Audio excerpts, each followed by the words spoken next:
Hey guys ఎలా ఉన్నారు? Video start చేసే ముందు మీకు ఒక క్వశ్చన్. బాహుబలి సినిమా డైరెక్టర్ ఎవరు? ఎస్ఎస్ రాజమౌళి అని రీసౌండ్ వచ్చేలాగా టక్కని చెప్పేస్తారు. 2K కిడ్స్ అయితే అసలు సెకండ్ కూడా ఆలోచించరు. పోకిరి సినిమా డైరెక్టర్ ఎవరు? పూరి జగన్నాథ్. ఇది కూడా ఈజీయే, 95% మంది చెప్పేస్తారు. ఎవరో 2010 తర్వాత పుట్టిన వాళ్ళు కొంతమందికి తెలియకపోవచ్చు. సరే, ఇంద్ర సినిమా డైరెక్టర్ ఎవరు? పోనీ Narasimha Naidu director, gang leader, Jagadeka Veerudu, Athiloka Sundari director పాపం చాలా మందికి తెలియకపోవచ్చు. బట్ బాహుబలి, పోకిరి ఇప్పుడు ఇండస్ట్రీ హిట్స్ ఎలా అయ్యాయో ఒకప్పుడు ఇవి కూడా ఇండస్ట్రీ హిట్సే. మరి ఆ సినిమా డైరెక్టర్ పేర్లు ఎందుకు గుర్తులేవు? ఎందుకంటే జనరేషన్స్ మారే కొద్దీ సినిమా గుర్తుంటుంది కానీ డైరెక్టర్ గుర్తుండడం. ఇప్పుడు ఇందాక చెప్పిన మూవీస్ ఎవరో డైరెక్షన్ చేశారంటే నేను చెప్తా కానీ నా జనరేషన్కి ముందొచ్చి హిట్ అయిన సినిమా ఒకటి చెప్పి దాని డైరెక్టర్ ఎవరు అంటే నేను మ్యాక్సిమం చెప్పకపోవచ్చు. సో ఇక్కడ నా పాయింట్ ఏంటంటే జనరేషన్స్ మారే కొద్దీ హిట్ అయిన సినిమాలు గుర్తుంటాయి కానీ డైరెక్టర్ గుర్తుండడం. ఎందుకంటే లాంగ్ రన్లో సినిమాలో హీరో హీరోయిన్ గురించి మాట్లాడుకుంటాం కానీ డైరెక్టర్ గురించి పెద్దగా గుర్తుపెట్టుకోము, మాట్లాడుకోము. కానీ ఒక్క డైరెక్టర్ మాత్రం తన మూవీ మేకింగ్తో ప్రతి జనరేషన్కి గుర్తుండిపోయే ముద్ర వేశాడు. అతని పేరు శంకర్ షణ్ముగం అలియాస్ శంకర్. డబ్బా కొడుతున్నా అనుకుంటారేమో, శంకర్ గారు తీసిన జీన్స్ సినిమాలో విజువల్ ఎఫెక్ట్స్ గురించి, 7 వండర్స్ దగ్గర సాంగ్ షూట్ చేయటం, ఆయన తీసుకొచ్చిన వన్ డే సీఎం కాన్సెప్ట్, ప్రేమికుడి సినిమాలో ఇన్విజిబుల్ డ్యాన్స్, ఇలా ఆయన చేసిన సినిమాల గురించి నెక్స్ట్ జనరేషన్కి తెలిసేలా, నెక్స్ట్ జనరేషన్కి పాస్ అయ్యేలా జనాలు ఇప్పటికీ మాట్లాడుకుంటారు. బట్ ఇప్పుడు ఆ మాటలే మిగిలాయి. గ్రాండ్ మూవీ మేకింగ్కి మారు పేరైన శంకర్ గారు హిట్ సినిమా చూసి ఇప్పటికి 10 సంవత్సరాలు దాటింది. సో డైరెక్టర్ శంకర్ గారికి ఏమైంది? కెరీర్ మొదట్లో ఫ్లాప్ అనేది తెలియని శంకర్ గారు ఇప్పుడు యావరేజ్ హిట్ కూడా ఎందుకు కొట్టలేకపోతున్నారు? Let's find out. Shankar garu ఎప్పుడు మాకన్నా అంత అహెడ్ ఉంటారు. ఆయన థింకింగ్ కానీ, ఆయన విజువలైజేషన్ కానీ, ఆయన ఫ్రేమింగ్ కానీ, everything is like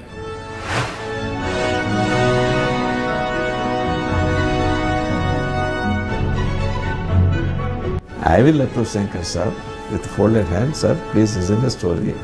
I have to narrate it. I came all the way over here from Hollywood for a job interview. I want to do your next movie, okay? Maybe.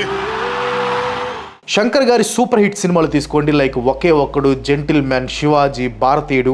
మీరు గమనించారా? ఈ సినిమాల్లో hero ఒంటరిగా ఒక సిస్టమ్కి ఎదురు వెళ్తాడు. క్లోజ్గా అబ్జర్వ్ చేస్తే ఈ సినిమాలన్నిటిది ఒకటే కాన్సెప్ట్, కానీ శంకర్ గారు వాటిని ప్రజెంట్ చేసిన తీరు డిఫరెంట్.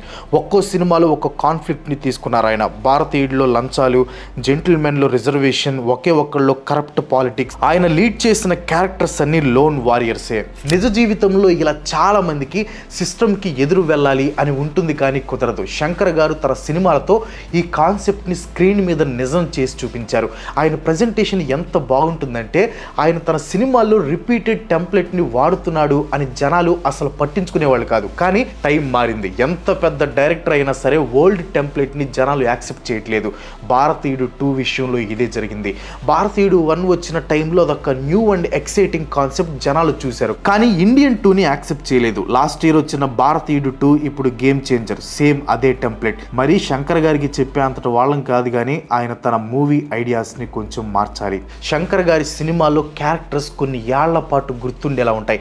ఒకప్పుడు ఆయన స్క్రీన్ మీద ప్రజెంట్ చేసే క్యారెక్టర్స్కి జనాలు ఎమోషనల్గా కనెక్ట్ అయ్యేవాళ్ళు. ఎవరిదాకా ఎందుకు, భారతీయుడు 1లో సేనాపతి క్యారెక్టర్ని తీసుకోండి. మీరంత కీన్గా అబ్జర్వ్ చేసి ఉంటారు కానీ కూతురు ఏడుస్తుందని కరెన్సీ నోట్లతో పడవలు చేసి నీళ్ళల్లో వదులుతాడు. కానీ అదే కూతురు చావు బ్రతుకుల్లో ఉన్నా కూడా జస్ట్ 500 రూపాయలు లంచం ఇవ్వడు. కూతురు కోసం డబ్బులతో పడవలు చేసిన సేనాపతి అదే కూతురు చావు బ్రతుకుల్లో ఉంటే 500 రూపాయలు లంచం ఇవ్వడం. ఒక క్యారెక్టర్ని ఇంతకంటే స్ట్రాంగ్గా ఎవరు చూపించలేరు అనిపిస్తుంది. ఒక ఫ్రీడమ్ ఫైటర్ మోరల్స్కి ఇచ్చే వాల్యూ, ఒక ఫ్రీడమ్ ఫైటర్కి ఉండే నిజాయితీ, ఇవన్నీ సేనాపతి క్యారెక్టర్లో మనకు కనిపిస్తాయి. ఈ 2 సీన్లు చాలు సేనాపతి క్యారెక్టర్ ఏంటో అర్థమవుతుంది. ఇంత మంచి క్యారెక్టర్ని భారతీయుడు 2లో కూనీ చేశారు శంకర్ గారు.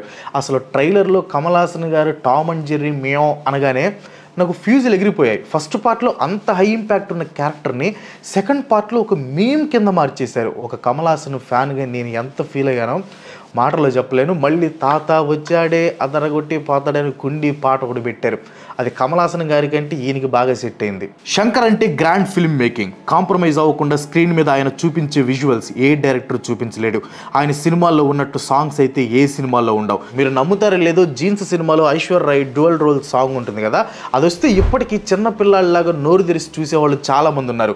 ఆ రోజుల్లో అయితే మైమరిచిపోయేవాళ్ళం. శంకర్ గారి సాంగ్ మేకింగ్ గురించి చాలా స్టోరీస్ ఉన్నాయి. జీన్స్ సినిమాలో ఆ 7 వండర్స్ దగ్గర షూట్ చేసే సాంగ్ గురించి ఒక స్టోరీ ఉంది. మీరు ఆల్రెడీ వినే ఉంటారు. ఎందుకు 7 వండర్స్ దగ్గర షూట్ చేయటం డబ్బులు దండగా అంటే, అమెరికాలో చదివే డాక్టర్ కళ కంటే ఇలానే ఉంటుందని చెప్పి కాంప్రమైజ్ అవ్వకుండా షూట్ చేశారంట ఆ సాంగ్ని. కావాలంటే గ్రీన్ స్క్రీన్ పెట్టి తీయచ్చు, కానీ కాంప్రమైజ్ అవ్వలేదు. అంతేకాదు భారతీయుడు 1లో టెలిఫోన్ ధ్వనిలా సాంగ్లో డాన్సింగ్ పెంగ్విన్ ఫేసెస్కి కమల్ హాసన్ ఇంకా మనీషా కొయిరాల ఫేసులు పెడదాం అనుకున్నారంట, కానీ టైం సరిపోక పెట్టలేదు. కానీ ఇదే ఐడియాని ఒకే ఒక్కళ్ళు మగధీరా సాంగ్లో యూజ్ చేశారు. విలన్ ఫేసెస్కి స్నేక్స్ పెట్టి మైండ్ బాగొట్టారు. 90sలోనే ఆ రేంజ్ విఎఫ్ఎక్స్తో సాంగ్స్ షూట్ చేశారు శంకర్ గారు. మొత్తం విఎఫ్ఎక్స్ వాడినా కూడా అదొక వండర్ లాగా అనిపించేది. అయితే రీసెంట్గా వచ్చిన ఆయన మూవీస్ లైక్ ఐ రోబోట్ 2 చూడండి, డబ్బులు పోశారు అని తప్ప సాంగ్స్లో ఫీల్ ఉండట్లేదు. సాంగ్స్ అనే కాదు, ఆయన సినిమాలన్నీ హాలీవుడ్ రేంజ్లో ఉంటాయి. అందుకే ఆయన్ని జేమ్స్ క్యామరూన్ ఆఫ్ కాలీవుడ్ అంటారు. డబ్బుని లెక్క చేయకుండా స్క్రీన్ మీద విఎఫ్ఎక్స్తో వండర్స్ క్రియేట్ చేయడం ఆయనకే సాధ్యం. కానీ ఓన్లీ విఎఫ్ఎక్స్ కోసం సినిమాలు చూసే కాలం పోయింది. ఇప్పుడు ఏ ఓటీటీ ప్లాట్ఫామ్ ఓపెన్ చేసినా కళ్ళు చెదిరిపోయే గ్రాఫిక్స్ కనిపిస్తున్నాయి. సో శంకర్ గారు ఓన్లీ విఎఫ్ఎక్స్ల మీద, హై రేంజ్లో సాంగ్ షూట్ చేయడం మీద కాకుండా కొంచెం కంటెంట్ మీద కూడా దృష్టి పెడితే ప్రజెంట్ ఉన్న ట్రెండ్కి తగిన సినిమాలు తీసి హిట్ కొట్టగలుగుతారు అనేది నా ఒపీనియన్.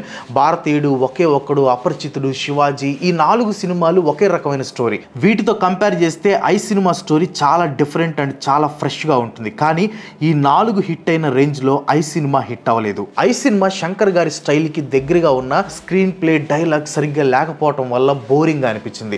మీరు గమనిస్తే ఐ సినిమాలో హీరో రివెంజ్ తీర్చుకునేటప్పుడు హీరో ఫ్రెండ్ చెప్పే డైలాగ్స్ చాలా సిల్లీగా, రిపిటేటివ్గా ఉంటాయి. ఐ సినిమా కలెక్షన్ పరంగా హిట్టే, బట్ శంకర్ రేంజ్ హిట్ అయితే కాదు. భారతీయుడు, ఒకే ఒక్కడు, అపరిచితుడు, శివాజీ, ఈ సినిమాలకి సుజాత అనే రైటర్ శంకర్ గారితో కలిసి పనిచేశారు. సుజాత అనేది పెన్ నేమ్. ఆయన అసలు పేరు వచ్చేసి ఎస్ రంగరాజన్. ఈయన తమిళ్లో 100 నావెల్స్ అండ్ 250 షార్ట్ స్టోరీస్ రాశారు. అండ్ ఈయన శంకర్ గారి సినిమాలకి డైలాగ్స్ రాసేవాడు. మీరు నమ్ముతారో లేదో, అపరిచితుడు సినిమాలో డైలాగ్స్ నా all time favourite. Nandini, bus pass renewal చేసావా? ఆఫ్ కోర్స్ అనుకోండి, కానీ ఒరిజినల్లో కూడా ఇవే డైలాగ్స్ ఉంటాయి.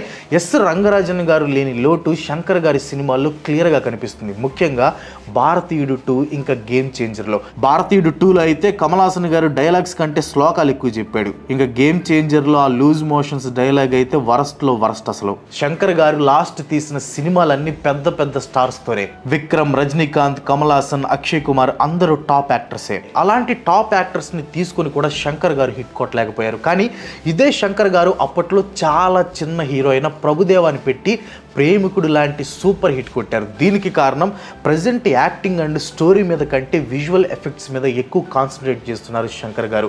దీనికి బెస్ట్ ఎగ్జాంపుల్ రోబోట్ 2. జనాలకి యూజ్ అయ్యే కాన్సెప్ట్ తీసుకున్నారు, ఓకే, కానీ స్టోరీ లేకుండా జస్ట్ విజువల్ ఎఫెక్ట్స్తో 3 గంటల సినిమాని ఎలా నడిపించగలరు? ఒకే ఒక్కడు సినిమా చూసిన ప్రతి ఒక్కడు ఖచ్చితంగా నేను ఒకరోజు సీఎం అయితే ఎలా ఉంటుందో అని అనుకుని ఉంటారు. భారతీయుడిలాగా లంచం అడిగిన వాళ్ళని బూటుతో కొట్టాలి అనుకుని ఉంటారు. శివాజీలాగా పేదవాళ్ళకి సాయం చేయాలి అని ఎప్పుడో ఒకసారి అనిపించుంటుంది. వీటినే ఎమోషనల్గా కనెక్ట్ అవ్వడం అంటారు. ఈ సినిమాలన్నీ జనాలకి ఎమోషనల్గా కనెక్ట్ అయ్యాయి. యావరేజ్ హిట్ అయిన బాయ్స్ సినిమా అయితే యూత్కి బాగా కనెక్ట్ అయింది. అఫ్ కోర్స్ ప్రతి సినిమాకి జనాలకి ఎమోషనల్గా ఖచ్చితంగా కనెక్ట్ అవ్వాలి అని నేను అన్నాను. కానీ శంకర్ గారు హిట్స్ కొట్టిందే ఆ ఎమోషనల్ కనెక్షన్తో. బట్ ఇప్పుడు ఆయన సినిమాల్లో అది మిస్ అవుతుంది.